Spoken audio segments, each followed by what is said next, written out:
La fée électricité en a rajouté. À la nuit tombée, la Grande Vignole, ça tient du grand spectacle, en cinémascope. Un panoramique qui donne envie de revenir le lendemain pour s'extasier sur ce château en troglo qu'a restauré la famille Filiatro. Ici, les petites gens vivaient dans des caves, travaillant pour le seigneur Jean de la Vignole. Et Jean de la Vignole était exécuteur testamentaire de René d'Anjou, du bon roi René, dont on a les traces en fait sur une des voûtes de la cave avec les couleurs du roi René et le R couronné. Et Jean de la Vignole a légué cette partie du domaine à sa fille en le transformant en habitat seigneurial, en château, en cave. Ce qui est un exemple unique dans les troglos qu'on peut connaître partout en France et certainement dans une bonne partie de l'Europe.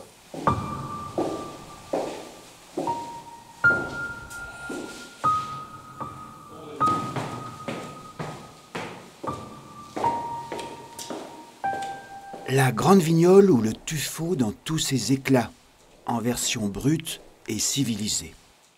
Le tuffeau, c'est une pierre très friable. On a un exemple là, avec le tuffeau brut à peine aplati, les pierres de tuffeau taillées pour être rapportées ici, et le tuffeau travaillé pour faire la cheminée. Il faut comprendre qu'ici, on est à 6 mètres sous terre, et que les gens, au Moyen-Âge, vivaient au départ dans des infractuosités, des petites grottes pour se protéger des invasions, pour se protéger du froid aussi, et petit à petit, on comprit que ça se creusait très facilement.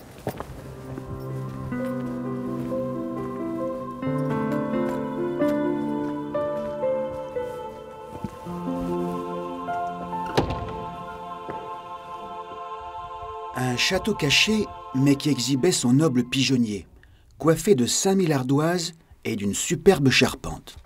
Ce pigeonnier circulaire montre que c'était un domaine qui dépendait directement de la couronne de France. C'est un pigeonnier du XVe siècle qui a été changé en pavillon de jardin au XVIIIe, mais on a tenu absolument à conserver une petite fenêtre avec les boulins qui servaient à abriter les pigeons. Le nombre de pigeons correspondait à la surface de terre du domaine et on avait souvent beaucoup plus de pigeons que de surface, un petit peu pour tricher parce qu'on est toujours plus forts les uns que les autres et c'est de là que vient l'expression se faire pigeonner.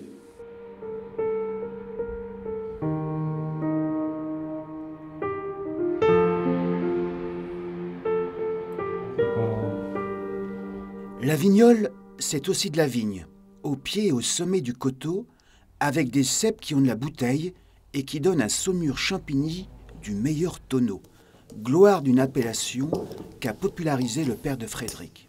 Mon grand-père, lui, était vigneron et fermier. Bon, il faisait un petit peu de vin, mais principalement des rosés avec ses cabernets francs, alors que dans l'appellation, quelques gars faisaient un peu de rouge, mais ce n'était pas une appellation connue du tout. Le Saumur Champigny a pris ses lettres de noblesse plutôt dans les années 70-80, quand mon père a repris d'ailleurs. Il a mis en place des systèmes de vinification qui apportaient beaucoup de fruits, et c'est ce que les gens attendaient. Et à Paris, ça a été un grand boom. Tout le monde voulait du Saumur Champigny, c'était servi un petit peu frais, ça allait sur toutes les tables, toutes les brasseries. C'est devenu un vin classique qu'il faut avoir sur une carte des vins cohérente. Un troglo d'exception où la Loire coule dans les verres. Nous y voilà dans ce fameux paysage culturel, sacré patrimoine de l'humanité.